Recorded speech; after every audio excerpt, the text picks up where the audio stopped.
quando nós tivemos os atentados em Barcelona esse ano, eu me ofereci porque justamente eu estava nessa rede, né?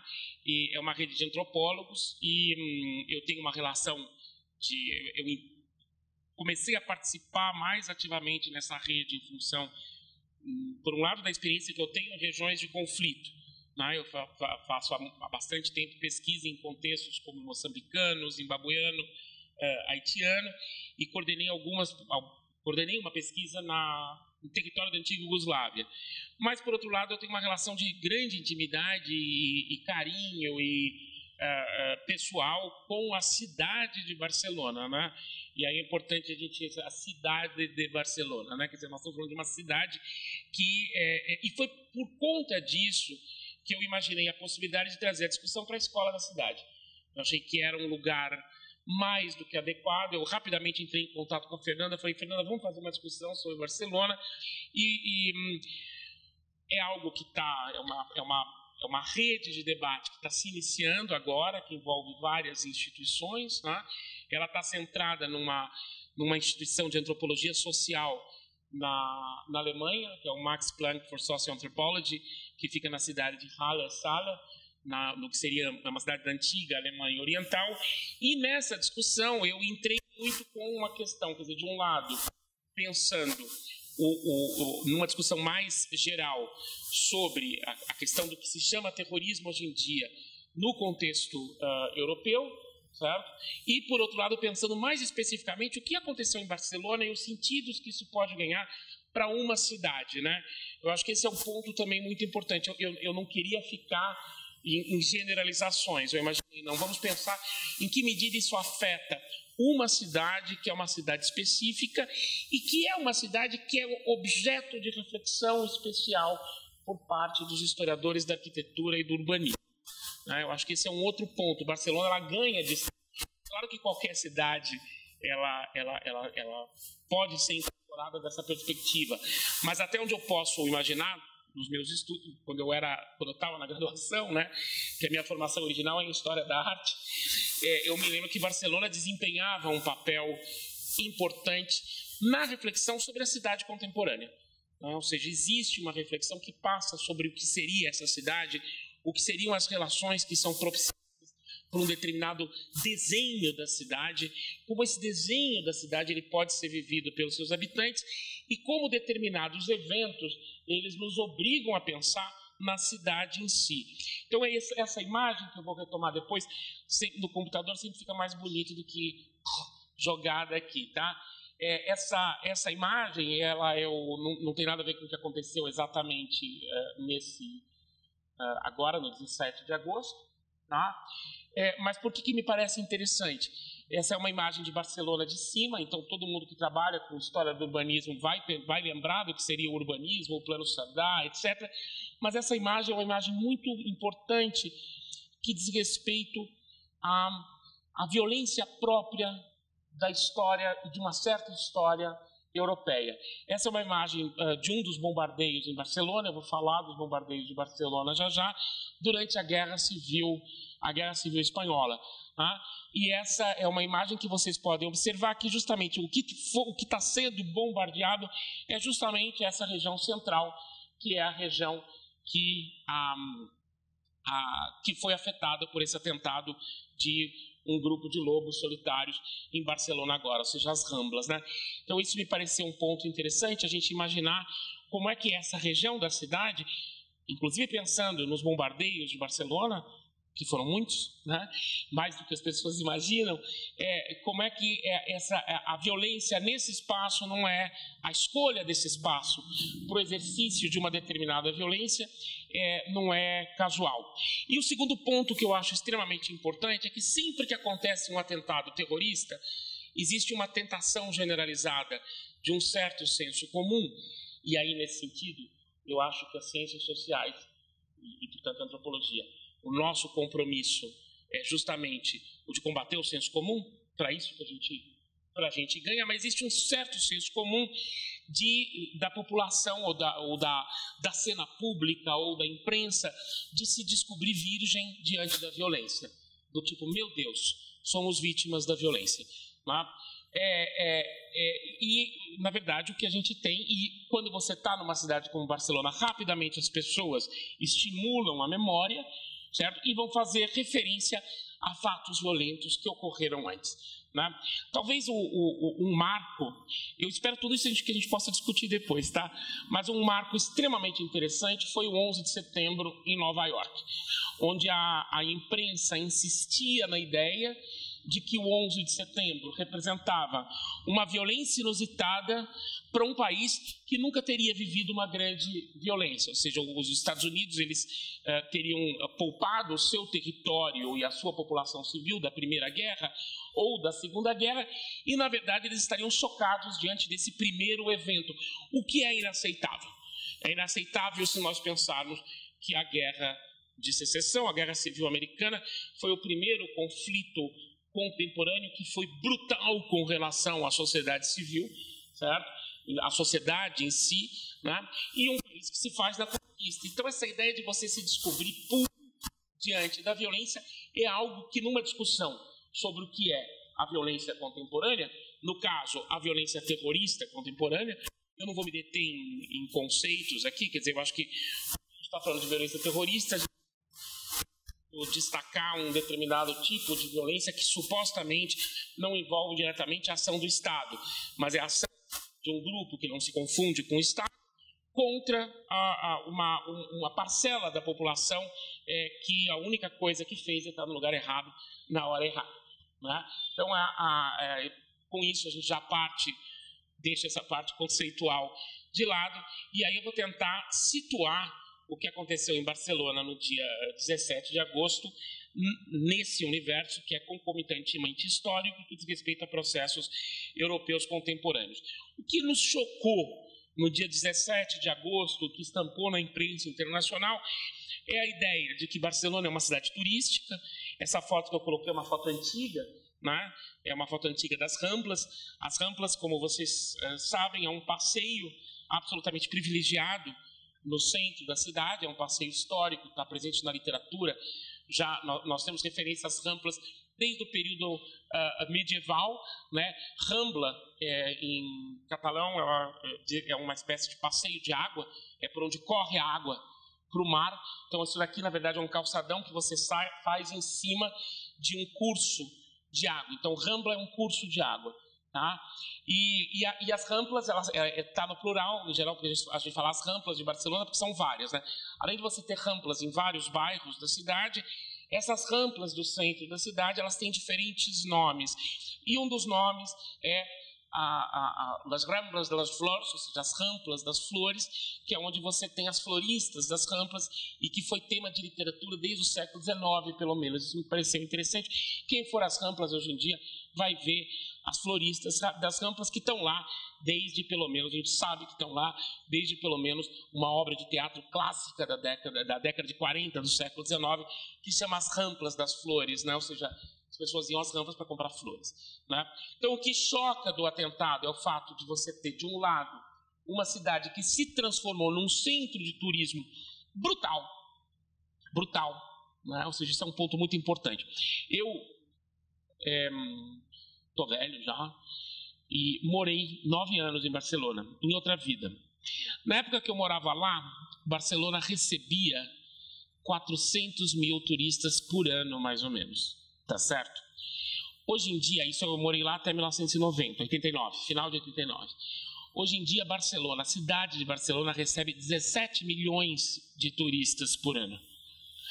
Ou seja, com isso vocês têm, digamos, não é algo excepcional, no sentido de que, efetivamente, a partir dos anos 90, a gente vai ter uma generalização de um determinado tipo de turismo que antes era restrito a cidades como Paris ou Roma, sequer Londres, tá? É a partir dos anos 90 que nós vamos ter um tipo de explosão de turismo associado a uma circulação muito grande de pessoas de diferentes classes sociais, as companhias baratas, a criação de uma estrutura que possibilita esse tipo de... Quando você tinha discussões na época naquele período, que parece que faz 100 anos que teve as Olimpíadas no Rio de Janeiro, em que as pessoas falam, o Rio de Janeiro celebra que tem 1000 novas camas turísticas. Isso um espanhol pega e fala assim, que palhaçada é essa? 1000 novas, isso não quer dizer nada. Você está entendendo? Então é para vocês terem um pouco a dimensão do que é esse turismo contemporâneo. E, de fato, o atentado, ele incidiu, não só, mas ele incidiu particularmente nessa região turística das Rampas. Ele começa numa rua que se chama o Carré Bom Sucesso e vai descendo até o que seria passa pelo plano da Bocaria, que é o mercado central, e ele acaba em cima, isso é muito significativo também, ele acabou em cima de um quadro do Picasso. O Picasso tem um quadro, Miró, o Miró tem um quadro nas Ramplas, né, um painel que é histórico, que existe e que também enlaça e que revela para nós uma certa relação que a cidade de Barcelona tem com a arte, né? O antigo aeroporto de Barcelona, existe só um pedaço hoje em dia, mas o antigo aeroporto de Barcelona tinha um grande painel do Miró. O Miró era um artista da cidade, né? E Barcelona estabelece uma relação específica com esses artistas, né? Então, Picasso, o Miró, o Tàpias, então são artistas com os quais a cidade estabelece uma relação. O fato do atentado concluir em cima de um mural que está no chão, né, do Miró, não me parece casual, né? Então, de um lado, nós temos a cidade de Barcelona, uma cidade turística, isso chama muito a atenção. De outro lado, nós temos Barcelona, que por alguma razão, que a gente não sabe direito qual é uma cidade que ganhou um certo carinho internacional. Isso não é natural. A Barcelona não era objeto desse carinho internacional há 30 anos atrás, certo? Isso foi uma coisa construída, certo? E hoje em dia todo mundo que vai a Barcelona, nossa, foi a Barcelona, que legal, todo mundo em geral amei, né? Então existe que é uma construção social também. Então o atentado de 17 de agosto choca por causa disso, mas também porque ele confirma um novo tipo de atentado, tá? Nós temos um novo tipo de atuação terrorista, que é uma atuação terrorista de difícil controle pelo que seriam os órgãos de inteligência que acompanhariam, que é você jogar um carro em cima da população, né? Você transforma algo que diz respeito ao próprio, você já não precisa de granadas, você já não precisa de um bujão de gás, você já não precisa de uma metralhadora, basta você fazer a coisa mais simples que existe na Europa, que é você alugar um carro com um cartão de crédito sequer precisa mostrar documento. Você pega um cartão, passa, aluga um carro, uma Kombi, um caminhão, diga-se de passagem, se aluga, qualquer pessoa pode alugar um caminhão, inclusive porque lá não existe, só as pessoas muito ricas podem fazer mudança, fazendo uso de um serviço terceiro. Em geral, quem faz uma mudança de um apartamento para o outro é a própria pessoa, com um grupo de amigos, portanto você aluga um caminhão que você dirige, né? Então o aluguel desse tipo de máquina, ela é relativamente simples, e desde 2015 a gente tem tido a recorrência desse tipo de atentado em cidades como Nice, Berlim, Londres, Estocolmo, Paris e agora Barcelona, ou seja, um novo tipo. E por outro lado também na altura se falou muito do atentado porque era alguma coisa que se esperava. É algo que se espera, esse é outro ponto importante. Você imagina que vai acontecer, certo? Nós estamos num momento em que a gente imaginava mais cedo ou mais tarde ia acontecer alguma coisa em Barcelona, certo? E você tem toda uma estrutura montada em função dessa possível coisa que vai acontecer, tá? Essa estrutura montada, ela diz respeito à atuação de corpos de segurança, de grupos, instituições, de grupos de inteligência, de você efetivamente vigiar determinados indivíduos ou determinadas coletividades ou determinados grupos de indivíduos. Você tem toda uma estrutura montada em torno disso, sobre a qual a gente vai falar já já, e que participa um pouco da criação desse terrorismo também, né? Não é novidade o que aconteceu em Barcelona, e menos o que aconteceu nas Rampas. Ou seja, Barcelona é uma cidade que já foi palco de violência, né? E você pode, digamos, ativar essa memória histórica quando acontece um evento, tá? Então, o evento, ele ativa isso. Então, rapidamente, eu pude observar, eu não estava lá quando aconteceu o atentado, mas rapidamente eu comecei a observar como pessoas faziam referências a casos antigos que aconteceu. E um deles, quer dizer, o primeiro, foi uma bomba que foi jogada no Liceu. O Liceu é um teatro de ópera que existe nas Ramplas, justamente, o grande teatro do Liceu, certo? E é uma bomba que foi jogada pelo anarquista, um anarquista de origem aragonês, de uma região catalã de Aragão, chamado Santiago Salvador Frank. Eles jogam uma bomba e morrem nesse dia, no dia 22 de novembro de 1894. Você tem 14 mortos no grande teatro do Liceu. Foi um atentado contra a burguesia catalã. O Teatro do Liceu é um lugar de congregação da famosa burguesia catalã, e nós consideramos esse o primeiro atentado terrorista na cidade de Barcelona. Eu vou elencar alguns só, tá, gente? Não é? E, por fim, nós temos os bombardeios de Barcelona. Essa é uma outra imagem do bombardeio, também na região, essa aqui foi na região do o que se conhece em Barcelona como l'Eixample, l'Ensanche, que justamente é o resultado do Plano Chardá. Barcelona foi, entre 1936 e 1939, ela sofreu 384 bombardeios de aviões italianos e alemães. Cerca de 5.000 pessoas foram mortas diretamente como consequência dos bombardeios. E foi a cidade mais bombardeada do mundo antes da Segunda Guerra Mundial. Então não é banal o que aconteceu numa cidade como Barcelona.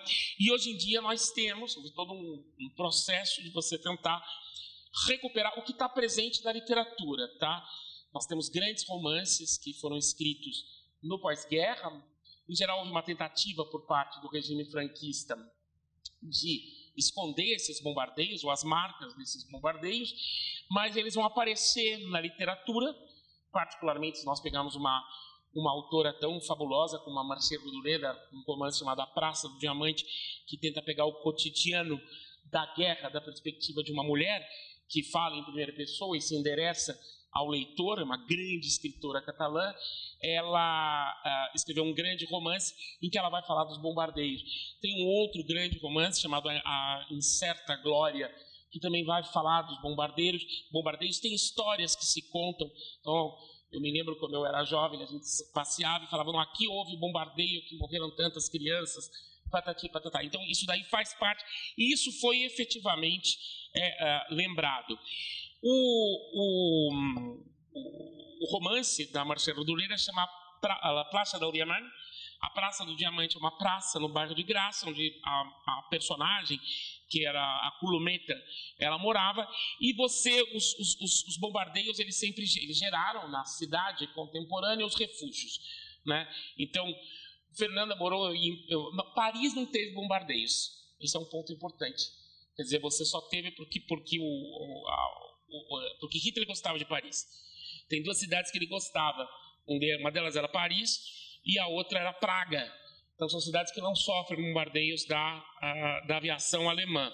Agora, tem cidades que foram extremamente castigadas. Por exemplo, Londres foi uma cidade absolutamente castigada, e faz parte da memória de Londres o lugar do metrô de Londres como refúgio da população.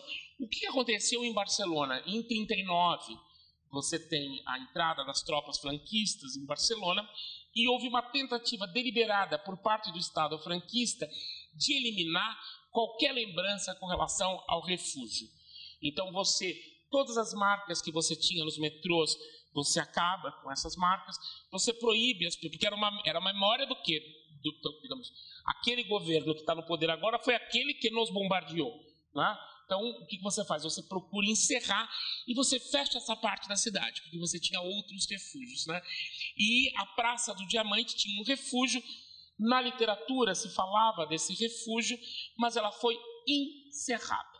De alguma maneira, ninguém sabia onde que era esse refúgio. E estavam fazendo aquelas coisas que acontecem na Europa, às vezes descobrem circos romanos, né? O metrô de Roma, cada vez que eles fazem, eles descobrem um batistério ou alguma coisa do gênero. No caso de Barcelona, encontraram um refúgio na Praça do Diamante em 1991. E para vocês terem noção de como a questão da memória da memória histórica é uma coisa bastante delicada no contexto espanhol e no contexto catalão em particular, né? Quando você descobre esse refúgio na Praça do Diamante, há uma decisão de você não tocar no assunto, de você deixar o refúgio ali, porque você tinha medo de reabrir, se dizia isso claramente, reabrir antigas feridas. É só em 2007, portanto, um ano depois de você votar a lei da memória histórica, tá? 2005 se vota, em 2007 nós temos... Só em 2007 que nós vamos ter a reabertura do refúgio da Praça do Diamante, junto com outros refúgios.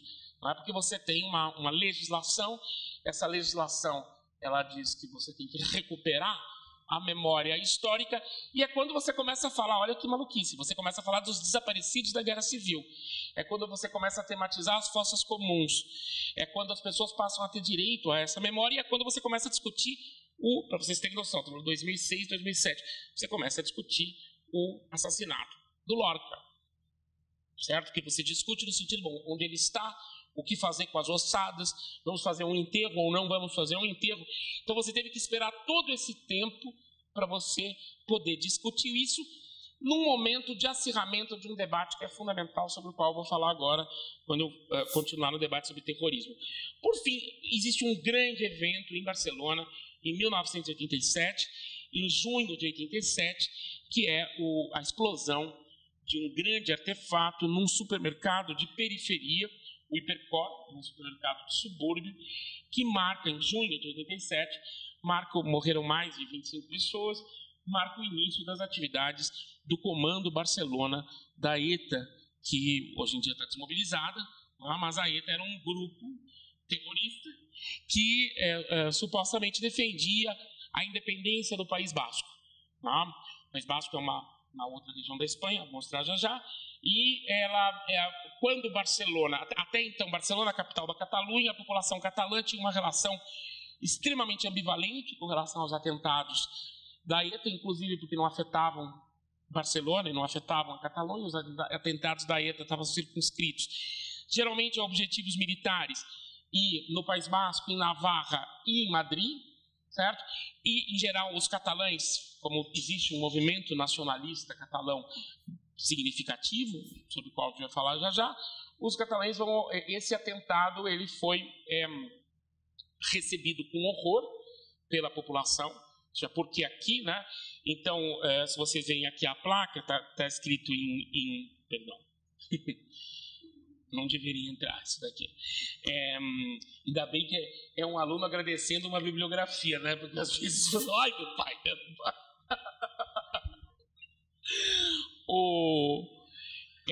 ETA, asesinos, ¿por qué nuestros vecinos? O seja, por que os moradores daqui?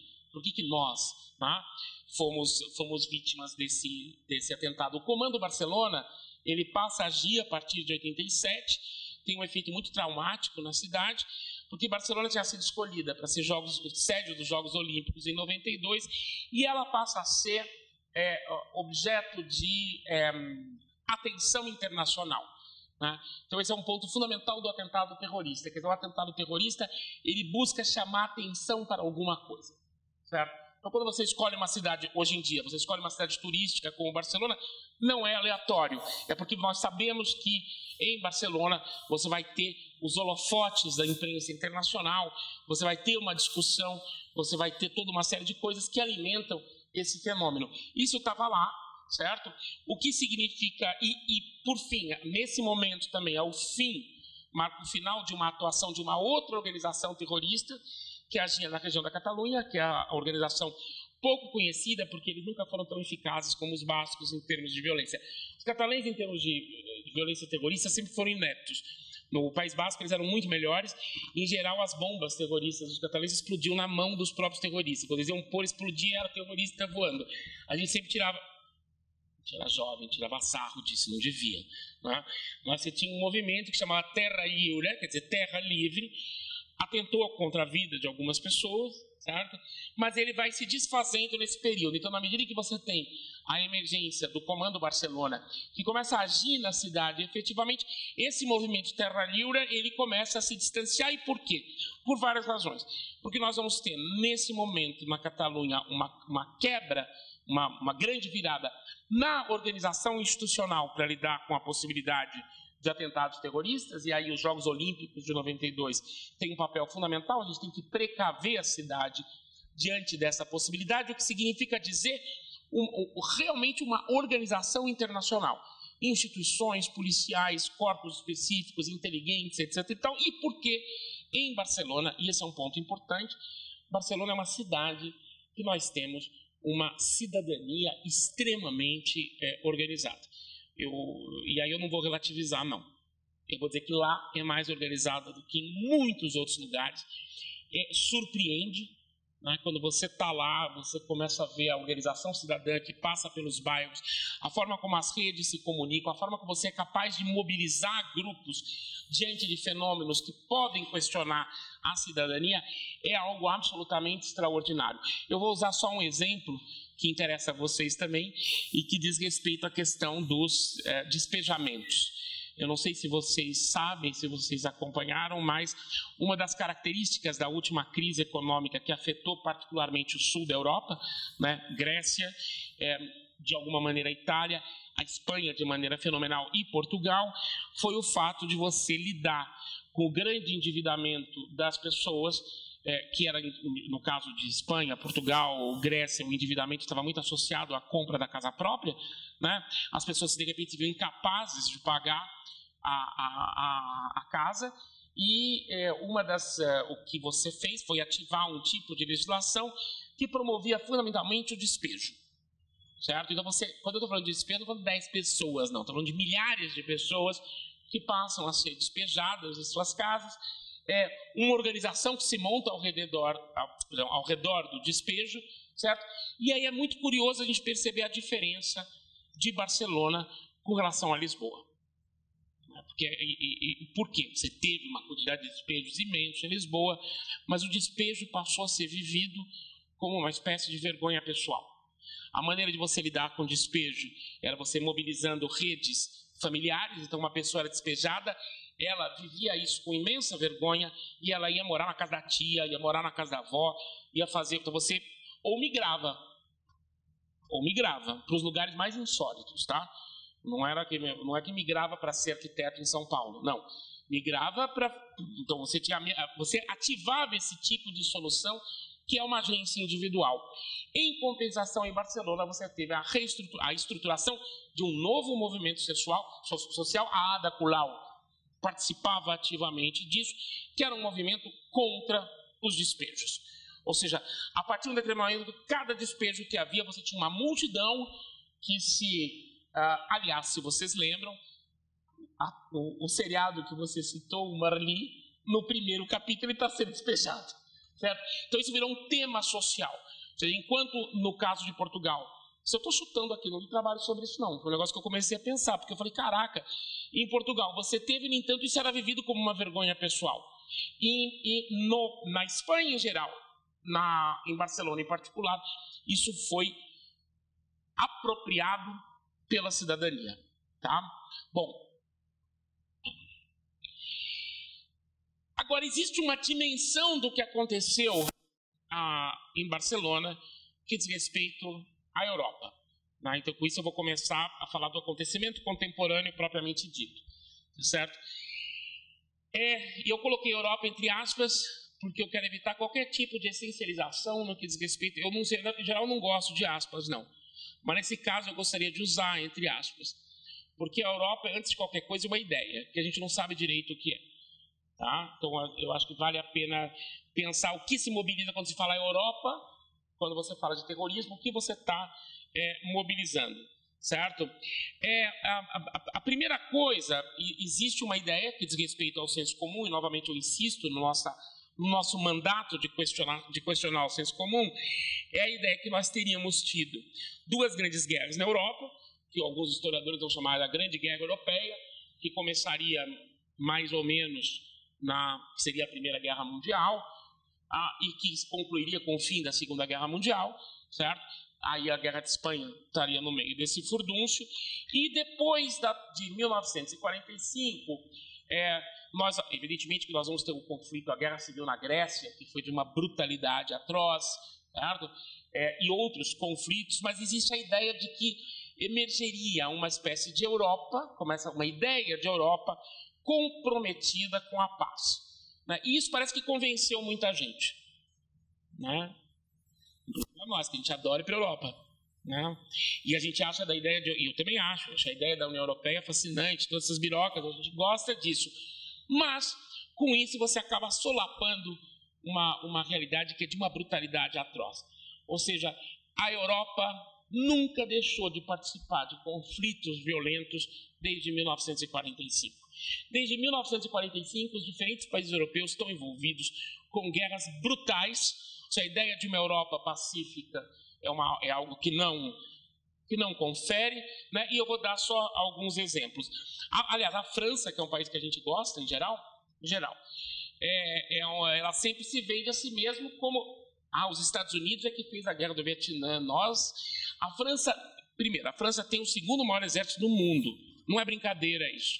A França nunca deixou de participar de um grande conflito internacional desde a Segunda Guerra Mundial. Tá?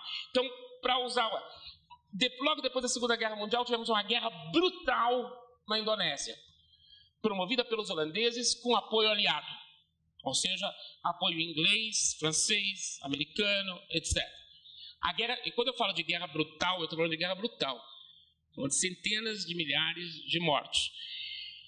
Nós tivemos a guerra no Oriente Próximo, a independência de Israel, certo? Onde a Inglaterra estava diretamente envolvida e a França estava diretamente envolvida. Isso no final dos anos 40. Nós tivemos a guerra da Indochina, que foi de uma brutalidade atroz no começo dos anos 50. Nós tivemos a guerra da Argélia, que até hoje, quando a gente vai para a guerra da Argélia, a gente fala, caceta, se isso vocês fizeram com uma província francesa, eu não vou dizer o que vocês fazem com um lugar exótico. Tá? Nós tivemos a guerra da África Portuguesa, que envolveu conflito armado durante mais de 10 anos na Guiné, em Angola e em Moçambique. Aliás, essa imagem que eu coloquei aqui é uma imagem do jornal falando de 800 mortos em Angola. Tá?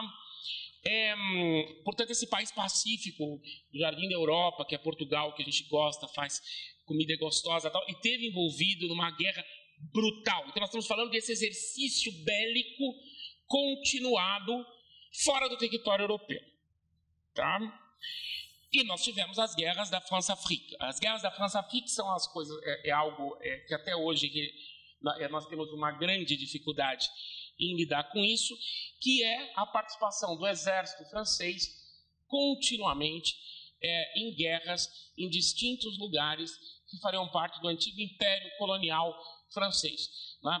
A participação da França até hoje, a França está metida no Mali até o pescoço, entendeu? Na República Centro-Africana até o pescoço, certo? E o que mais saltou foi a participação da França na Guerra de Ruanda. Foi o que no genocídio ruandês, que é algo que até hoje a gente está esperando um trabalho de arquivos que efetivamente apure uma palavra que não necessariamente está de moda, que é responsabilidades. Né? Então, a ideia de que a Europa seria um continente pacífico, essa ideia não resiste a uma análise mais contemporânea. A União Europeia, ela fundamentalmente, existe uma ideia generosa, que alguns colegas nossos, como o Luiz Felipe, adoram enfatizar, e eu acho que é interessante, mas a gente tem que pensá-la como um paradoxo. Quer dizer, se por um lado você tem a expansão das fronteiras, a expansão das fronteiras implica numa expansão de direitos, certo? A moeda comum, ela implicou numa cessão de soberania, certo? Tudo isso implica a sua cara metade. Né? Ou seja, a expansão de fronteiras significa definir o que é de dentro e o que é de fora, certo? A expansão de direitos significa dizer quem tem direito e quem não tem. E a cessão de soberania, a última crise que tivemos na Grécia, em Portugal e na Espanha, mostrou o caráter perverso da cessão de soberania. Ou seja, a Grécia entrou numa crise absolutamente brutal e ela não tinha soberania para lidar com a crise. E mais, os alemães estavam querendo que a Grécia afundasse, certo? Ou seja, porque não existia uma identidade comum entre eles que suportasse a ideia de que eu vou bancar a crise grega, que é uma ideia mentirosa, tá? É uma ideia, ninguém banca a crise de ninguém ali. Certo? Então a ideia dessa Europa que cresce, que se expande, e além do mais, essa fronteira é claramente definida, como a gente vai ver agora aqui. O que significou essa Europa? Essa fotografia é uma fotografia que eu gosto muito, são trabalhadoras e um trabalhador moçambicano na antiga República Democrática Alemã, que não existe mais. Então, nós tivemos uma grande quantidade de trabalhadores que, a partir de um determinado momento, trabalhadores de outros continentes começam a ir em direção à Europa. Isso também não é novidade, gente.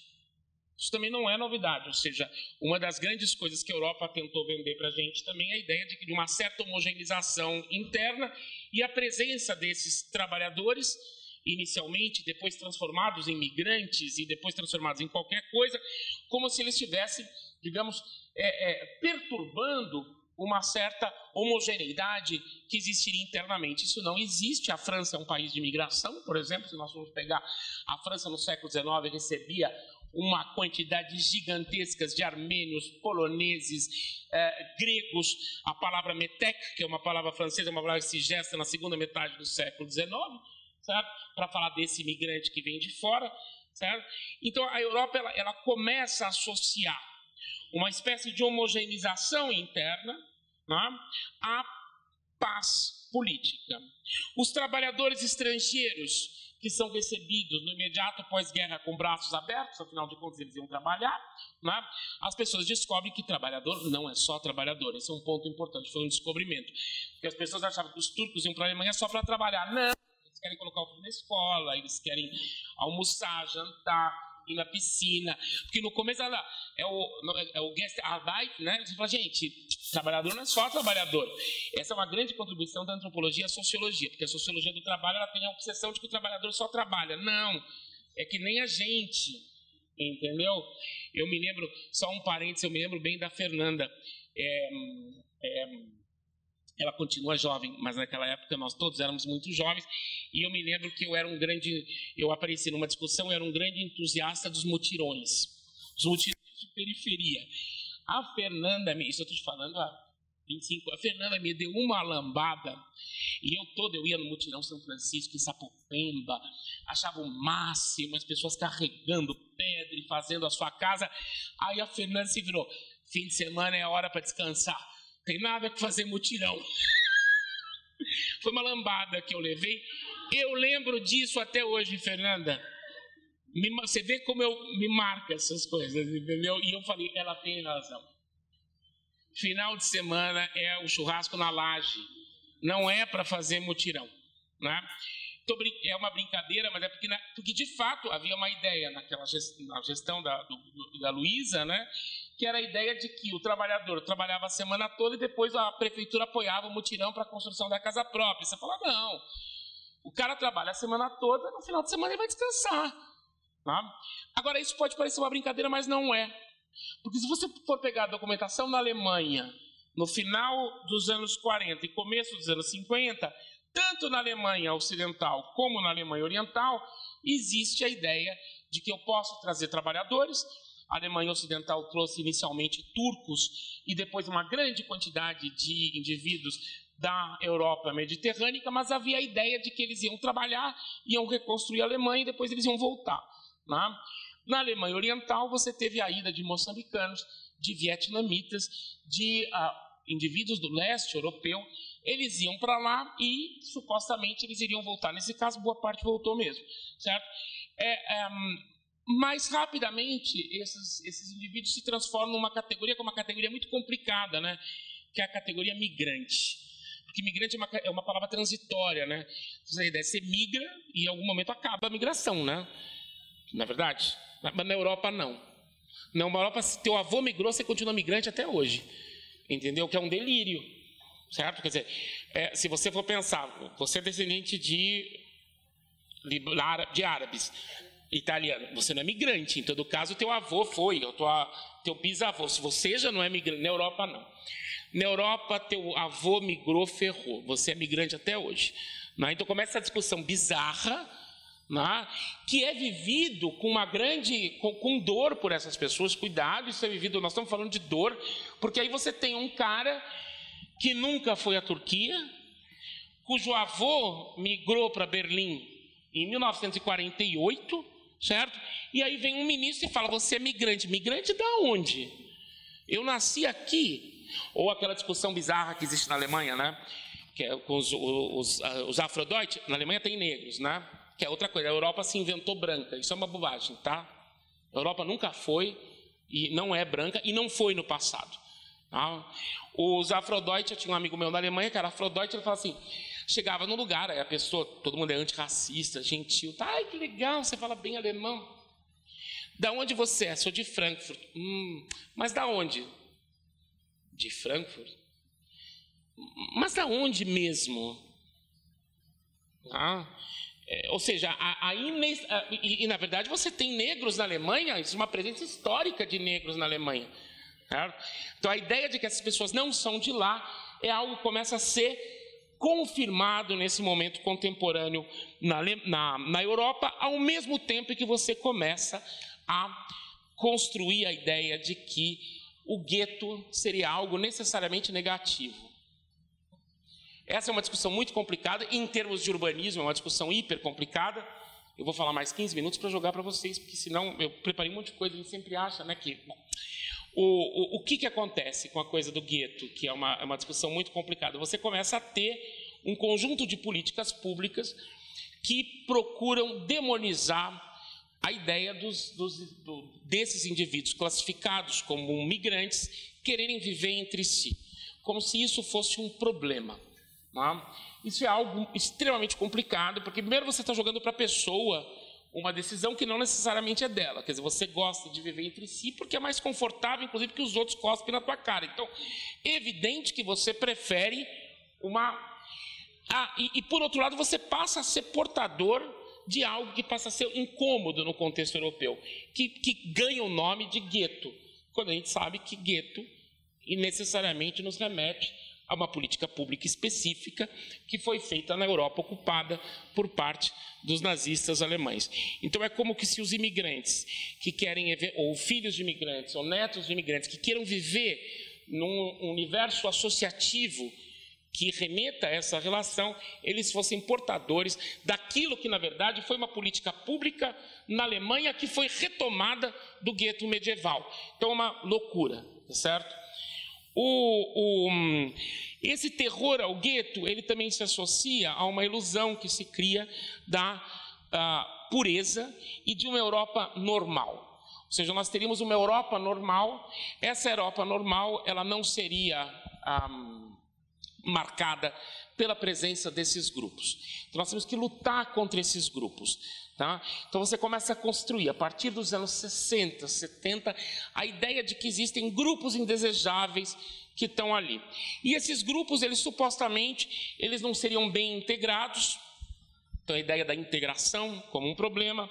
Eles seriam resistentes. Então, depende do país, se discute de um jeito ou de outro. Na Alemanha, não existe nenhum tipo de discussão sobre assimilação. Inclusive porque na Alemanha, nem em delírio eles acham que um negro pode virar alemão, ou que um turco pode virar alemão, ou que um brasileiro possa virar alemão. Né? Então a ideia é a integração. Em compensação, nos países, em geral, no caso da França, Espanha, Portugal, Itália, existe a ideia da assimilação. Né? Então as pessoas elas resistem a se assimilarem a algo tão bom que é ser como nós. Né? Então vocês têm que querer ser como nós, porque ser como nós é muito bom, certo? Quando existe uma certa resistência, uma certa ineficácia, você imediatamente, você não percebe que exista um problema no teu universo social que é incapaz de efetivamente promover a integração, a assimilação. Você percebe nele um sujeito negativo ou reativo à assimilação. Né? Essa fotografia é uma fotografia muito bacana, porque mostra... essa manifestação foi logo a seguir do atentado de Barcelona, e aqui nós temos fundamentalmente mulheres, visivelmente muçulmanas, que se apresentam na rua com bandeiras independentistas, tentando dizer, olha, nós somos aqui, nós não somos os terroristas, nós não temos a ver, nós não somos isso. Não? E aí já vou falar dos refugiados, mas eu queria falar de uma outra coisa aqui. Deixa eu ver só uma coisinha. Não está, então eu vou falar aqui. E aqui, quando você cria essa ideia de uma Europa normal, você está criando uma ideia que não... É muito importante a gente ter uma clareza histórica com relação ao ponto. A Europa não foi branca e não é branca. certo? Ou seja, a ideia de que a Europa seria um continente branco que foi recentemente invadido por indivíduos não brancos, certo? Em geral remanescentes do antigo império, dos antigos impérios coloniais, não confere. Ou seja, nós temos negros na Europa da Idade Moderna inteira, basta a gente olhar as pinturas holandesas, que nós vamos ver negros nas pinturas holandesas. Nós vamos ter negros entre os conquistadores espanhóis na América Latina, negros do sul da Espanha. Lisboa era uma cidade que chegou a ter uma população de 30% de afrodescendentes no século XVIII, certo? Depois, desapareceram? Não desapareceram, as pessoas pararam de prestar atenção. A gente tem que levar a sério o Ralph Linton quando ele fala do Invisible Man. O fato de você não ver não quer dizer que não exista, quer dizer que você não vê. Certo? O fato de você imaginar uma Paris branca não quer dizer que Paris seja branca, quer dizer que você não está olhando a essas outras pessoas. Tá? Um outro elemento que é absolutamente sinistro e que é algo que é afirmado em verso e em prosa pela elite europeia de esquerda, de direita, de centro, de baixo, de cima, político, etc. A ideia de que a Europa estaria atrelada a uma tradição cristã e quando muito judeu, você não pode falar contra, e jamais muçulmana. Mentira! Isso não corresponde à história. A Europa não é geograficamente, espacialmente, não foi uma realidade cristã. A Europa foi uma realidade sempre de contato, certo? Então a ideia de que você não... Nós temos país, ou você cospe, isso é uma coisa importante, porque esse argumento foi o que fez vetar constantemente a possibilidade de entrar na Turquia na União Europeia. Tá? Ou você cospe, você tem uma opção também. Se além de cuspir a história da Europa para fora, regurgita a história, você cospe alguns países onde você tem uma presença significativa de muçulmanos. Então você tem, a Bósnia não é Europa, Bulgária não é Europa, é uma opção, certo?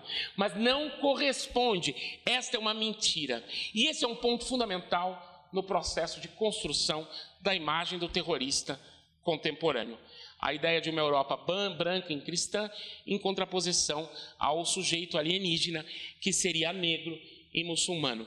Isso não corresponde é uma construção e a gente tem que, evidentemente, se... Por fim, a questão de associação contemporânea aos atentados, à presença massiva de refugiados. Né? Primeiro ponto fundamental, não existe crise de refugiados na Europa. Não existe uma afluência massiva de refugiados na Europa. A esmagadora maioria dos refugiados não estão na Europa. Ou seja, a crise dos refugiados está no Oriente Médio, a crise dos refugiados está no continente africano, a crise dos refugiados não está na Europa. Ponto 2. Os refugiados eles estão fugindo do terror. Eles não estão levando o terror para a Europa. Esse é o outro ponto que é fundamental. Você associar o crescimento do número de refugiados em diferentes contextos europeus a um aumento da violência terrorista é um crime discursivo.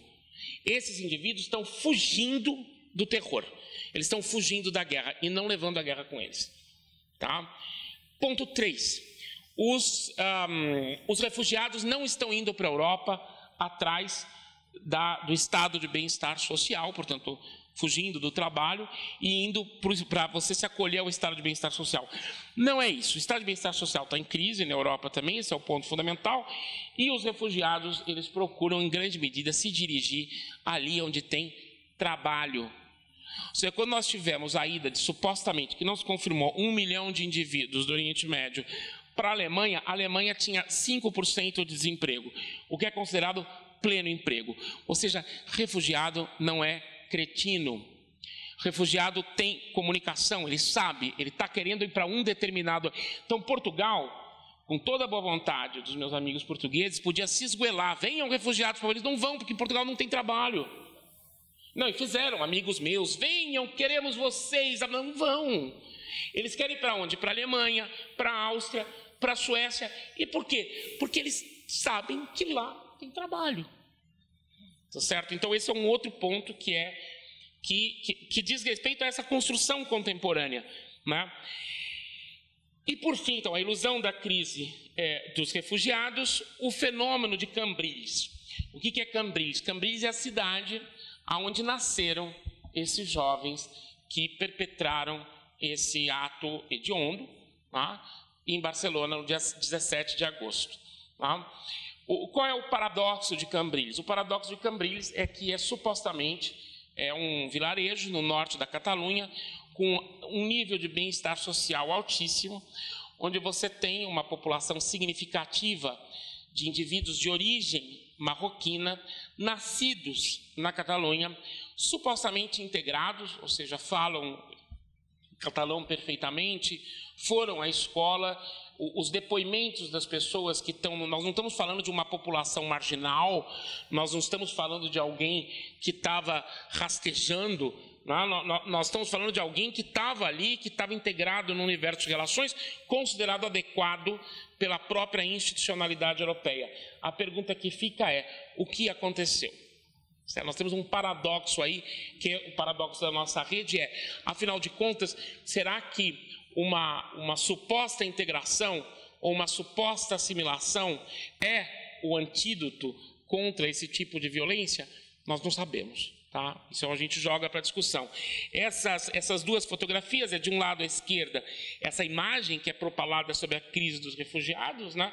Como eu disse, não quer dizer que não haja refúgio, mas dizer que a crise dos refugiados está na Europa é você não levar em conta o que está acontecendo na Turquia, o que está acontecendo no Iraque, o que, em geral, os refugiados, a esmagadora maioria dos refugiados circulam pela região, por várias razões, inclusive porque é difícil sair, existe a expectativa de voltar, ou seja, tem vários elementos que a gente poderia discutir aqui agora. Mas eu posso dizer que tem mais refugiado em Moçambique do que em boa parte dos países europeus. Então, aonde está a crise? Quer dizer, você jogar a crise para a Europa é conceder à Europa um protagonismo que só a própria Europa acha que tem. Né? A gente pode embarcar nesse protagonismo, a gente pode tentar olhar com outros olhos para essa história, que é a proposta que eu estou fazendo nessa rede de pesquisa. Essa foto à direita são mulheres dessa cidade e que estão dizendo em catalão no ao meu nome, ou seja, não no meu nome. Ou seja, esses terroristas, eles não dizem, eles não estão falando, vocês estão dizendo que eles são terroristas islâmicos, mas não, tem alguma coisa aí, não é em meu nome que eles estão fazendo isso, tá? E a gente tem que levar a sério o que essas pessoas estão dizendo. E aí, rapidamente, em 5 minutinhos eu acabo, o impacto que isso teve especificamente no contexto catalão atualmente. A Catalunha passa por um processo, a Catalunha, como vocês estão vendo, é esse território que está nessa parte oriental da Espanha. A Catalunha é uma comunidade autônoma, a Espanha é um estado formado por autonomia, um alto grau de autonomia com relação ao governo central. Em 2006, havia uma perspectiva na Catalunha, desde os anos 90, que o Estatuto de Autonomia votado pela Constituição de 1978 era tímido diante das expectativas da sociedade civil catalã. Em 2006, se faz um novo Estatuto de Autonomia. Esse estatuto é aprovado em referendo pela esmagadora maioria da população catalã e, a partir de um determinado momento, a partir do momento em que a direita ganha em Madrid, você começa a ter um questionamento sistemático por meio dos juízes. Então, os juízes não atormentam só aqui, atormentam em outros lugares também. É você judicializar um processo que é eminentemente político. Então, você começa a judicializar o que seria esse estatuto que pensava uma espécie de novo encaixe da Catalunha no contexto espanhol. Quando a gente problematiza, em geral, percebe o nacionalismo catalão como um problema, o grande desafio é a gente perceber que o nacionalismo catalão não é o problema, que o grande problema é o nacionalismo espanhol, ou que o catalanismo não é o problema, o grande problema é o anticatalanismo, que é uma forma local de antissemitismo. Certo? O que significa a autonomia catalã? A autonomia catalã significa uma série de elementos que dizem respeito à questão linguística e outras competências, né, que vão ser negociadas de maneira mais ou menos satisfatória, como educação, saúde, segurança, direito. Segurança, eu vou repetir aqui, segurança é fundamental, para a gente pensar a questão dos ataques terroristas e impostos. Existe uma grande questão no que diz respeito à questão fiscal. A gente pode discutir isso já já. Mas o que me interessa no que diz respeito à questão do terrorismo é que o atentado terrorista ocorre no momento em que, na verdade, a polícia catalã, que são os Mossos d'Esquadra, eles se mostraram absolutamente eficazes do ponto de vista da percepção dos órgãos de segurança europeus para lidar com o acontecido no dia 17 de agosto, de tal maneira que é uma espécie de comprovação empírica de que a Catalunha não precisa da Espanha, sequer para se defender da ameaça terrorista, certo? Então, na verdade, o debate sobre o terrorismo na Catalunha, rapidamente, ele digamos, incorporado num debate local. E por quê? Porque a reação ao atentado terrorista, novamente, nós temos uma reação cidadã impressionante, né? O Notan-Impó, certo? E uma reação institucional que é avaliada pela cidadania como satisfatória. No dia 11 de setembro, agora próximo, é o Dia Nacional da Catalunha, e nós vamos ter a votação do referendo, a votação parlamentar do referendo que o Madrid não quer aceitar, que é a consulta do dia 1º de outubro, e nós já temos toda a legislação, todo o aparato legal, fiscal, de previdência, etc., montado para o processo que é chamado na Catalunha como desconnexió, ou seja, como é que a gente vai se desconectar da Espanha, certo? Eu coloquei aqui, bom, e agora, né, nós somos uma nação e não temos medo, certo? Somos uma nação e não temos pó. Essa é uma grande manifestação que teve em 2015, que coloca aqui We Want Independence, quer dizer, isso é uma coisa que rodou o mundo, e a Catalunha, de alguma maneira, ela coloca para a gente um espectro contemporâneo de questões em torno do terrorismo, e com isso eu concluo que é a gente imaginar a Catalunha como um grande paradoxo, certo? A Catalunha que coloca uma grande questão que está diretamente conectada a esses pontos que eu destaquei para vocês, que é essa tensão entre homogeneização e diversidade. Afinal de contas, o que é normalização na Catalunha ou o que é normalização na Europa? E, por fim, esse estado de guerra permanente e essa afirmação, não temos medo. Não temos medo de quê, afinal de contas, né? O que você tem aí quando você tem essa população que sai à rua e fala no idioma local, não temos medo? Com isso eu acabo e passo a palavra para vocês. Muitos de vocês certamente têm perguntas a fazer. Muitos de vocês já estiveram em Barcelona, suponho, alguns pelo menos. Enfim, está aqui.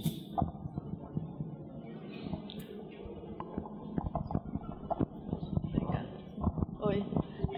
Eu queria te perguntar como você acha que, enfim, essas manifestações de terrorismo são, como você colocou a ressalva no começo, elas são jogadas um pouco meio que no mesmo pacote, tratadas muitas vezes um pouco indiscriminadamente, assim, e acho que, sei lá, nos anos 60, nos anos 70, tiveram muitas manifestações que foram colocadas no saco do terrorismo e que depois foram vistas como manifestações de contracultura e manifestações que estavam mais vinculadas à ação política do que propriamente atos terroristas que se encerravam como ação violenta. Queria saber o que você acha em relação a isso agora, assim, como que isso se diferencia um pouco do que acontece na Europa, qual é o vislumbramento que isso tem em relação a acontecer na Europa, está incluído nesse cenário, e outras manifestações que talvez pudessem ser lidas de outra forma historicamente. Obrigado. Essa pergunta é super importante, porque efetivamente, né, quer dizer, se nós pegarmos a Europa dos anos, quer dizer, o que era, por isso que a gente tem que desessencializar completamente a noção terrorista, certo? Se nós pegarmos na Alemanha nazista, você teve um conjunto de atos terroristas da perspectiva da Alemanha nazista que depois se transformaram em atos de resistência, etc, etc, etc. Na Argélia ocupada, a França dizia que o que estava acontecendo ali eram terroristas e se transformaram depois em um movimento de libertação nacional. Durante todo o período da guerra em Moçambique, a atuação da Frelimo era denominada pelo governo português como ato terrorista. Ou a atuação do Mandela na África do Sul era um ato terrorista que se transforma depois, ele se transforma num freedom fighter, certo? E a Frelimo se transforma num movimento de libertação nacional. No contexto intra-europeu, o debate é um pouquinho mais delicado, mas de qualquer maneira não existe consenso, né? Se nós pegarmos a atuação dos movimentos de esquerda na Itália nos anos 70, o que você começa a ter num determinado momento é uma espécie de a construção de uma condenação de um determinado tipo de violência, certo? A atuação do Exército Vermelho na Alemanha, que é muito curioso tudo isso, né? Porque o negócio do Exército Vermelho na Alemanha é uma loucura, na medida em que a legislação alemã ela foi muito mais rigorosa com os membros do Exército Vermelho do que com os remanescentes do nazismo logo depois da Segunda Guerra Mundial, que rapidamente foram soltos, com algumas exceções. Então tem um delírio em torno dessa história. E, evidentemente, é só para mostrar, quer dizer, você tem essa proposta que você trouxe para a gente, ela coloca uma questão fundamental e um problema. Né? Essa questão fundamental é a questão de você relativizar historicamente a violência terrorista. E aquilo que é definido como violência terrorista. E a gente tentar entender esses fenômenos violentos no seu contexto. Agora, isso coloca para a gente um grande problema hoje em dia, no contexto europeu, e que diz respeito à forma como você tem determinados indivíduos ou grupos que agem no contexto europeu por referência a uma violência que supostamente está longe da Europa. Porque, se você for pensar na atuação da OLP na Europa, a OLP, a morte dos desportistas nas Olimpíadas de Munique em 1972, certo? Atentado no aeroporto de Viena em não sei quando, certo? Quer dizer, a OLP ela agia violentamente na Europa para chamar atenção para a violência que estaria tendo lugar na Palestina. A atuação do ISIS, do Estado Islâmico, que é tudo isso muito enigmático, certo? Quer dizer, em geral, quando aparecem manifestos, o que eles vão dizer? Eles vão dizer, bom, nós estamos reagindo a uma violência promovida no Oriente Próximo pelas potências ocidentais. Tá?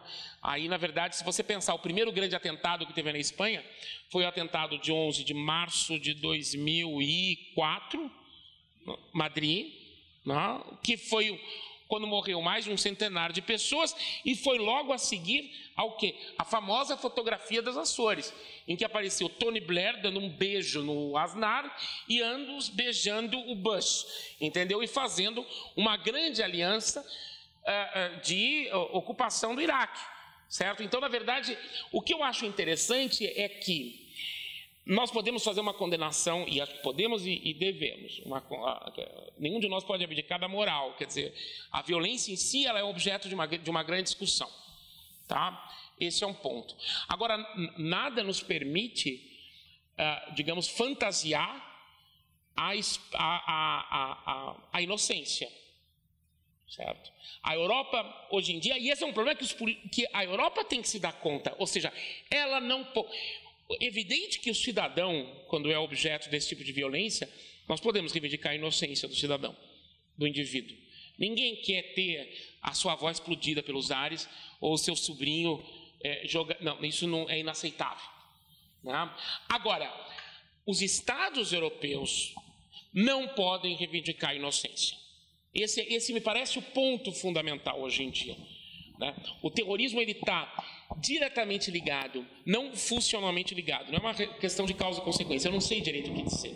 Mas o terrorismo está diretamente ligado a opções políticas dos diferentes Estados europeus que têm uma instituição, que são os exércitos, que estão armados até os dentes, que são outro ponto fundamental. Nós não estamos falando de 2 porta-aviões da Segunda Guerra Mundial como o exército brasileiro tem. Quer dizer, o Brasil tem 2 porta-aviões caindo aos pedaços que comprou da Inglaterra. Então, nós estamos dando... Não!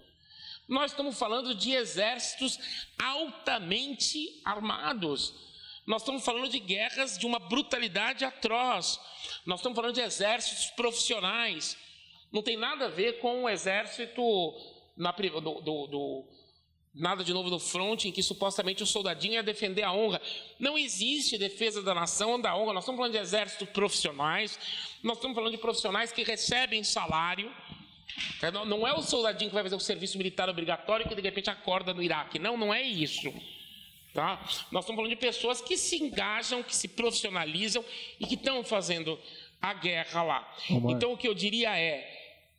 Você falou alguma coisa? Não, eu ia fazer uma pergunta, mas também... Sim. Eu só diria isso. Eu diria o seguinte: nós temos que, de um lado, tentar compreender essa violência no seu contexto, o que implica, eventualmente, num determinado momento, conseguir abstrair a violência desse mote terrorismo, certo? Como, de fato, a gente fez com os movimentos de libertação nacional. E, por outro lado, a gente tem que se opor à reivindicação de inocência por parte dos grupos políticos europeus. Não existem inocentes. Omar, acho que você colocou uma questão importante para a gente pensar, que é a relação dessa onda de imigração, a nova imigração, com os atentados terroristas, né? E como, na verdade, tem uma leitura por parte de agrupamentos políticos na Europa, né, principalmente ligados à centro-direita, de que mais imigrantes significa pode iniciar mais terrorismo. Imagina a cidade de São Paulo, por exemplo, né?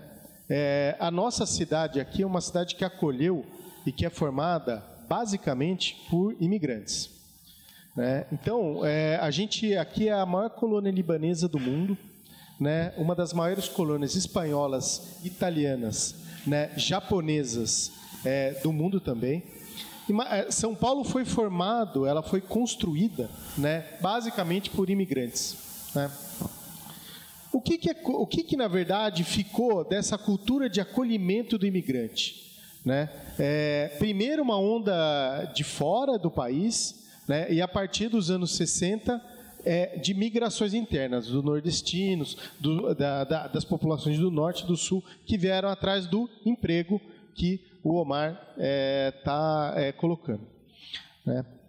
A gente hoje, São Paulo é uma cidade inovadora e é referência no mundo por causa disso, por criar canais para ouvir a população, essa nova onda de imigração que está chegando aqui em São Paulo. Ou seja, hoje em dia a gente ainda recebe ondas em menor proporção, né, de imigrações aqui para a cidade, não é? Qual que é a minha provocação, né? O capitalismo hoje ele concentra cada vez mais, né, a força de trabalho, o capital, né, em algumas nações que acertaram na organização, né, de políticas voltadas. A Alemanha, a política de produção da indústria, né, a Inglaterra, que está agora numa crise danada, mas a política financeira, né? Como que a gente pode fugir disso? Como é que a gente pode fazer um vínculo entre estudantes de arquitetura, cidades, né, e políticas interessantes, canais de diálogos interessantes, né, de acolhimento dessas novas ondas de imigração, né? Júlia, estava, né, na tua resposta para a Júlia apareceu. Depois, se pudesse aprofundar, você falou essa coisa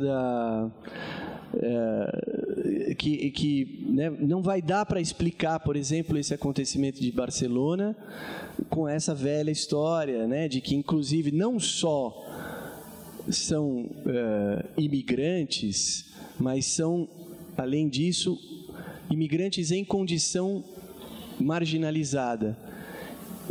Eu me perguntei, quando você estava falando, se você estava pensando um pouco no discurso hegemônico francês, né? O terrorismo na França, ele é visto muito dessa maneira, né? Tá certo? Eu queria que você comentasse um pouco isso, essa ideia do marginal, né? Obrigado.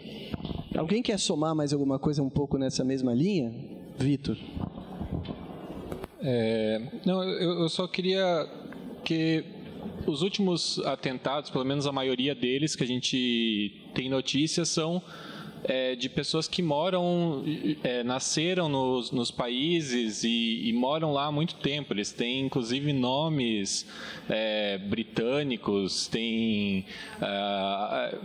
eles falam inglês e eu fico um pouco confuso que a gente tem... eu concordo que a gente não pode tirar a responsabilidade desses países, porque são ações diretas, mas também a própria perseguição que os próprios as pessoas que moram no Oriente Médio estão sofrendo por causa do Daesh, do auto-intitulado Estado Islâmico. Então, eu não sei, eu só queria complementar isso, porque senão também fica agregar essa informação, porque senão fica parecendo que como já foi dito também na palestra, isso está diretamente ligado a essas pessoas que estão vindo agora, mas que não, são pessoas que por outros motivos estão fazendo esses atentados. A primeira coisa que eu acho fundamental é pensar que não existe uma nova migração. Quer dizer, existe uma construção de que houve essa é uma construção da qual participam a mídia, os jornalistas, o senso comum, né? Mas não existe essa ideia de que houve uma grande, inclusive os termos usados, uma horda, né? Uma horda de refugiados em direção à Europa. Isso não corresponde a fatos de natureza demográfica, não corresponde. Esse é um ponto que eu acho extremamente importante. Um segundo ponto que eu acho extremamente importante e sobre isso eu não falei ainda, mas que é o equívoco da gente imaginar a Europa como exclusivamente receptora de pessoas nos últimos 25 anos. Na verdade, se nós pegarmos o caso específico da Alemanha, a Alemanha recebeu tanto quanto expulsou. Ou seja, a Alemanha é um país que recebe migrantes, mas que cria migrantes. Nós temos centenas de milhares de alemães que migraram nos anos 90 para os Estados Unidos, para a Austrália, para a África do Sul, para a Nova Zelândia. Ou seja, porque parece então que a Europa está encastelada, mas não, a Europa continua mandando gente para fora. A Grécia resolveu parcialmente ou emergencialmente, a Grécia está ferrada para cacete, mas a questão da crise com a migração, particularmente para existe uma grande ilha grega chamada Austrália. Não sei se você chegar na Austrália agora, nunca se viveu tão bem numa ilha grega como na Austrália, entendeu? Então a Europa ela promove a imigração. Uma das soluções para a crise portuguesa em 2008 foi uma imensa onda de imigrantes portugueses para Angola, para o Brasil, certo? Para os Estados Unidos, para o Canadá. Então, quer dizer, a Europa ela participa de um circuito no qual ela, ao mesmo tempo, recebe migrantes e joga migrantes para fora. Tá? Então, esse me parece um ponto extremamente importante. Existe uma circulação de pessoas. Né? A ideia de que nós nunca tivemos uma circulação como agora não corresponde à real. É importante você dizer que no final do século XIX e primeiras décadas do XX, um montante de população que circulou, né? Então, rumo aos Estados Unidos, ao Canadá, à Argentina, ao Brasil, ao Uruguai, à Austrália, à Nova Zelândia, à África do Sul.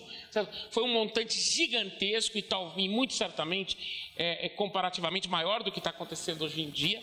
Então, a gente deve, desculpa usar esse termo, né, mas a gente deve encerrar, colocar o superlativo associado à migração contemporânea naquela palavrinha clássica da sociologia que é ideologia. Certo? E cabe a nós desmistificar. Né? Então, esse é um ponto extremamente importante. Eu vou pular para eles, depois eu volto para vocês. Se eu esquecer de alguma coisa, vocês me falem. Né? Essa população que nos últimos anos se dirigiu para a Europa e para outros lugares, ela foge do terror. Certo? Então, isso significa dizer que o terror não está em Barcelona, o terror não está na Alemanha, o terror está na Síria, está no Iraque, está na Líbia, está na Eritreia, certo? Então, a gente tem que olhar, quer dizer, o que está acontecendo nesses lugares. Os grandes atentados terroristas, é evidente, gente, aí sim não cabe, é evidente que nós aqui, nesse contexto, a gente pode eventualmente se sentir afetivamente mobilizado por um atentado em Paris ou em Barcelona. Por quê? Porque nós temos referências. Um atentado no Burkina Faso, vocês primeiro vão olhar no mapa, onde é que fica essa porra do Burkina Faso? Certo? Por quê? Porque nós não temos uma intimidade com isso. Agora, como sociólogos, ou a gente tem que pensar, os grandes atentados terroristas nos últimos anos não afetam nem a Europa nem os Estados Unidos. Os grandes atentados terroristas estão no Paquistão, na Índia, no Iraque, na República Centro-Africana, no Mali, na Eritreia, no Quênia, na Tanzânia, é aí onde nós temos atentados terroristas que promovem um número de mortes infinitamente superior àquele da Europa.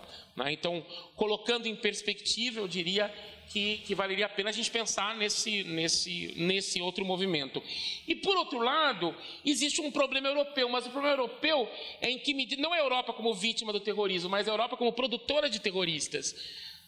Se nós pensarmos na quantidade de indivíduos com cidadania inglesa, espanhola, alemã, que foram lutar na região do Estado Islâmico, a gente vai ficar pasmo. Se nós pensarmos no atentado das Torres Gêmeas, no 11 de setembro, e a gente prestar atenção que uma parte significativa daqueles que agiram no 11 de setembro eram nascidos na Alemanha, a gente chega à conclusão que os Estados Unidos não tinham que bombardear o Afeganistão. Os Estados Unidos tinham que bombardear Berlim. Então você fala, vamos lutar contra o terrorismo, da onde vêm os terroristas? Da Alemanha. Vamos bombardear a Alemanha. Da onde vêm os terroristas? De Ceuta, vamos bombardear a Espanha. Tá certo? Então a gente está eu diria que a gente está num território pantanoso, escorregadio, onde a gente tem que o tempo todo estar vigiando os dados que nós manipulamos. Certo? E aí tem um ponto que é uma pergunta super interessante que você fez, que é o que nós podemos fazer, né? O que uma escola de arquitetura e urbanismo pode fazer, o que um estudante de arquitetura e urbanismo pode fazer. Isso os fóruns que eu participo, eu acho muito bacana hoje em dia, porque a Genese pergunta para a gente, afinal de contas, o que eu posso fazer? Tem várias coisas que a gente pode fazer. Uma delas é estudar, entendeu? Então, uma escola tem que estudar, e estudar significa ir além da evidência, né? E aqui vocês têm sociólogos. Nosso colega aqui é sociólogo é especialista em além da evidência. Os antropólogos, em geral, estão na evidência, né? Os sociólogos vão além da evidência. A gente está lá na lama, em geral. Sabe qual é a gente brinca? Não vou falar uma piada agora de antropólogo sociólogo, não vale a pena. Mas então eu diria que esse é um objetivo fundamental. A outra questão, eu acho que diz respeito à possibilidade de uma mobilização cidadã propriamente dito. E aí eu acho, aí é a minha opinião, eu acho que a escola da cidade tem uma localização que a compromete com esse tipo de mobilização. O Brasil não é terra de refúgio. O senhor refugiado não quer vir para o Brasil. Entre outras coisas, porque ele sabe que isso é uma merda. Tá? Então, como eu digo, refugiado não é cretino. Eles não acreditam que o Brasil é um país pacífico, certo? E nem eles acreditam que eles vão ser bem recebidos aqui. Ou seja, o que nós temos no Brasil ou na Argentina hoje em dia é um número restrito de indivíduos que chega aqui por uma série de razões que a gente teria que estudar. Nós não estamos recebendo uma grande quantidade de refugiados, nem recebemos uma grande quantidade de haitianos, né? Quer dizer, em geral, as notícias estratosféricas sobre a vinda de haitianos para o Brasil, ela está mais associada a uma espécie de temor diante da entrada de uma quantidade de negros, né, do que propriamente o fato real em si, né? Agora, isso não implica que nós não tenhamos haitianos, nós temos, que não tenhamos sírios, nós temos, certo? E que isso não coloque uma questão fundamental para estudantes de urbanismo e arquitetura, que essas pessoas, uma das coisas cruciais que a gente aprende é que todo mundo tem que morar. O Lévi-Strauss ele vai fazer um texto belíssimo discutindo a universalidade do conceito de casa como ideia e como realidade material, né? Ou seja, as pessoas moram, né? E, portanto, a cidade tem que responder a esses fluxos de população. E o que nós temos no Brasil? Uma tradição de resposta péssima a esses fluxos de população. Se nós pensarmos no que... Aí vocês vão... Se eu falar bobagem, pode bater depois. Mas se nós pensarmos na emergência do fenômeno social, histórico e social que é a favela no Brasil, a favela é o quê? A falta de resposta da cidade a algo que está exigindo uma resposta. E aí você tem as pessoas solucionando algo que a cidade tem que resolver e não resolve, né? Então aquela fala que é uma fala que depois foi super criticada, mal compreendida, aquelas coisas enigmáticas, né? Quando o Darcy Ribeiro fala favela não é problema, é solução, ele está pensando de uma perspectiva antropológica. Sim, são as pessoas resolvendo um problema que a cidade não resolve, que é o problema habitacional. E eu diria que esses novos imigrantes que existem no contexto, a maioria vem para São Paulo, certo? Novamente eles vêm para São Paulo não porque eles gostam da cidade da Garoa, é porque existe a expectativa de que aqui eles vão encontrar emprego. Essas pessoas querem trabalhar para poder sobreviver, para poder mandar dinheiro para casa. Em geral, quem sai deixa alguém. Ou seja, a saída é uma decisão. É uma decisão que não é tomada individualmente, é uma decisão tomada por um grupo, por uma família, por um grupo de amigos. Fala, você vai, nós vamos juntar dinheiro para você ir. E essa pessoa, na medida em que ela vai, ela assume o compromisso de enviar recursos para aqueles que ficaram. Então esses caras, eles não estão, eles estão vindo aqui por causa do SUS. Não, claro que eles vão aproveitar o SUS porque eles não são dementes, entendeu? Então rapidamente eles sabem que existe o SUS, e vão ao SUS, mas eles não estão vindo aqui por causa do SUS, eles estão vindo aqui porque eles querem trabalhar para enviar recursos para aqueles que ficaram. E como eles não são só trabalhadores, que foi o primeiro ponto que a gente descobriu lá atrás, eles estão querendo bares, cafés, eles precisam ir ao hospital, eles querem colocar os filhos na escola. Então isso nós temos problemas cotidianos na cidade de São Paulo. Ou seja, por exemplo, a esmagadora maioria das escolas não está preparada para lidar com crianças que não têm a primeira língua, o português como primeira língua. Esse é um problema, certo? Essas pessoas, a questão residencial hoje em dia, que eu tenho acompanhado no que diz respeito aos haitianos em São Paulo, é uma questão brutal, certo? Ou seja, nós temos uma reinvenção hoje em dia, em microescala, do cortiço, o famoso, não estão em favelas, estão em cortiços, do cortiço no centro da cidade, que é com palestinos, sírios, haitianos, convivendo com os brasileiros aqui, na mesma merda, né? Então eu diria que sim, que existe a possibilidade de se perceber de que maneira a cidade pode responder a isso. E depois a questão da acolhida, né?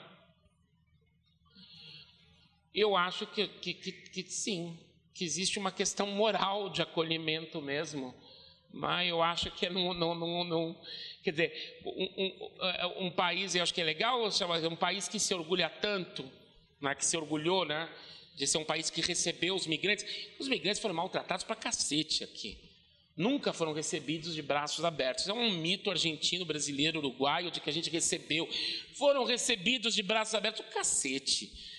Entendeu?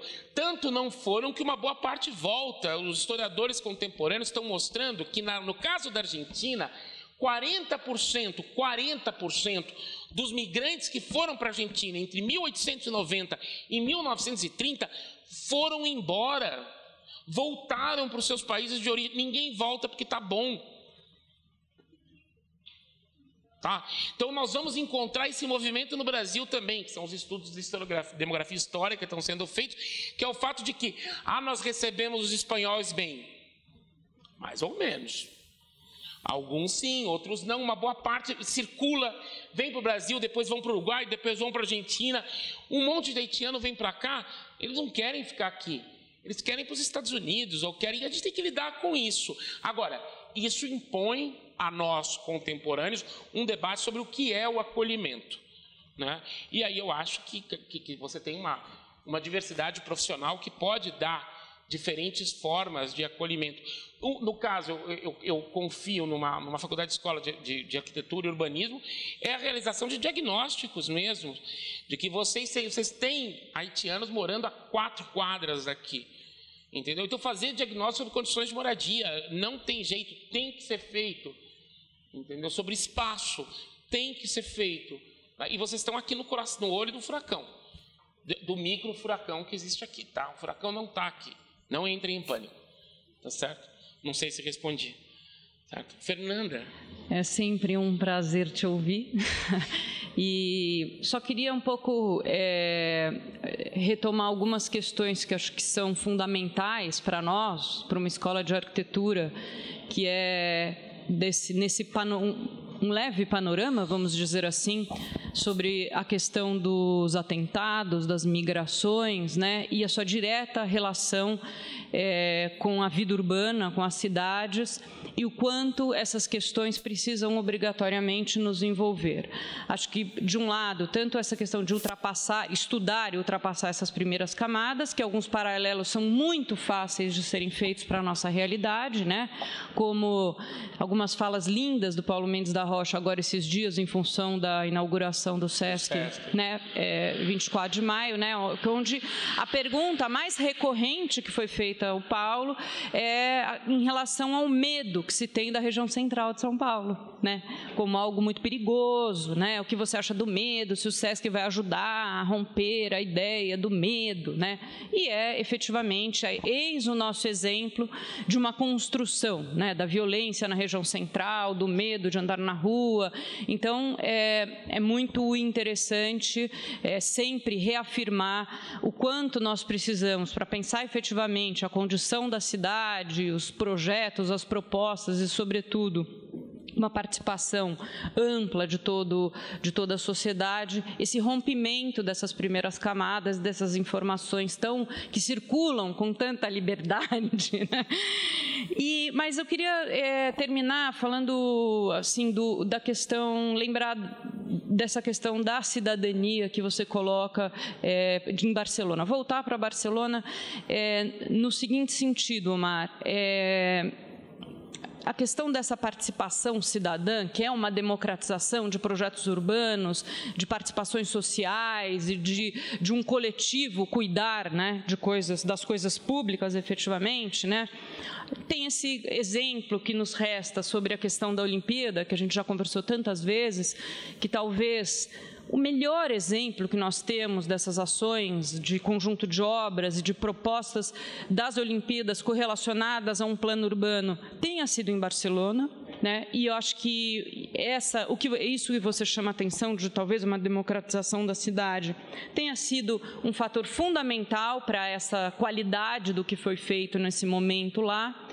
Aí eu queria, e para terminar então com a pergunta, né, que não sei se eu não li nada sobre isso, que você coloca essa questão dessa palavra de ordem, nós não temos medo, né? Eu não li nada a respeito, mas quando eu vi isso, circulou muito, né?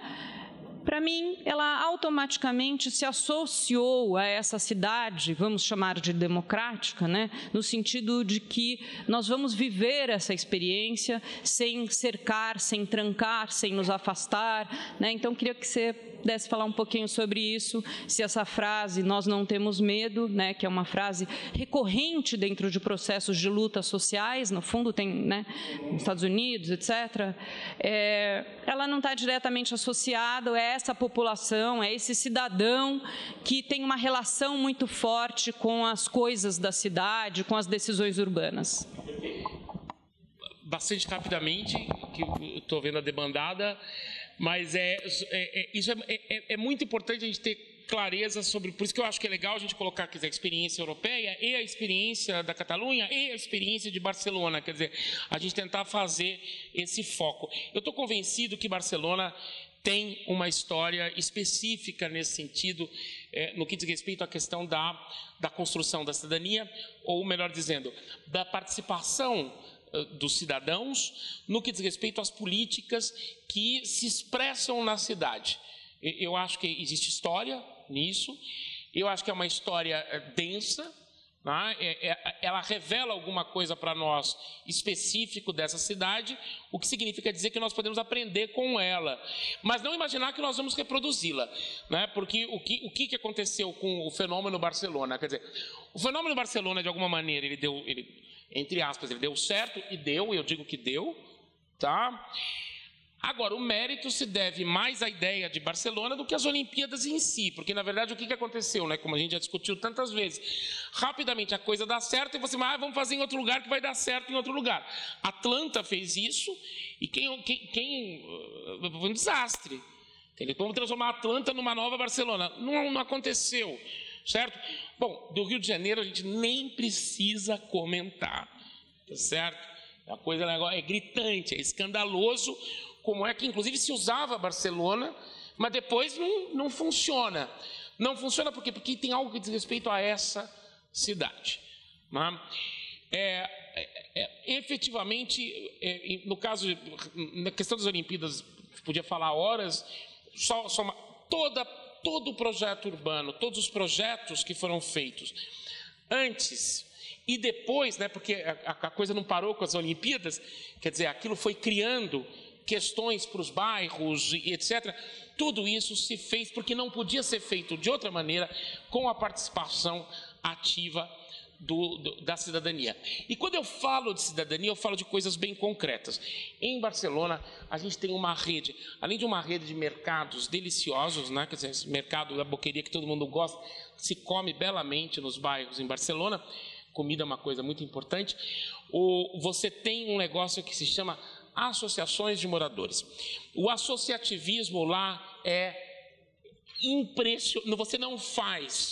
Você não levanta um muro num lugar sem que a associação de moradores se manifeste. Não existe tal possibilidade. Tá certo? Então, essa associação local, ela é absolutamente crucial. Tá? E isso foi fundamental no que diz respeito às Olimpíadas e no que diz respeito a algo que é fundamental. Barcelona se reinventou, né? Porque se a gente for olhar para Barcelona, todo mundo gosta de Barcelona agora. Mas Barcelona, se você pegar uma cidade como Nápoles é uma cidade com um patrimônio arquitetônico infinitamente superior ao de Barcelona. E, no entanto, não acontece em Nápoles o que aconteceu em Barcelona. O que significa dizer que existe algo que deve ser objeto de uma reflexão, é que os catalães em geral e os barceloneses em particular, eles se convenceram a si mesmos de que eles moravam numa cidade muito especial. Esse é um ponto, eles se convenceram. E o que nós vamos fazer? Nós vamos convencer os outros. Você está entendendo? Então, desde então, você tem... Nos anos 80, eu falava, gente, eu não estou acreditando nisso, entendeu? Mas não, eles estavam convencidos. Aquilo era uma merda, caía aos pedaços, tinha cortiço por tudo quanto é lado. Eles inventaram um lema que era Barcelona mais que nunca, chamava. Barcelona mais que mais. Aí eu falava, cacete, entendeu? Certo? As casas não tinham banheiro adequado, eram aqueles banheiros na cozinha. Como não tinha... Era um terror. Aqui isso aqui é uma maravilha. Entendeu? E daí eles foram em frente. Esse é um ponto que eu acho que ele é pitoresco, mas ele é profundamente real.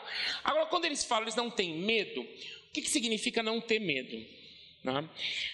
Por um lado, a evidência de que dizer, olha, foi cometida uma violência brutal, mas eu não vou ficar dentro de casa. Eu não vou me encastelar dentro de casa. Aí nós temos uma lição.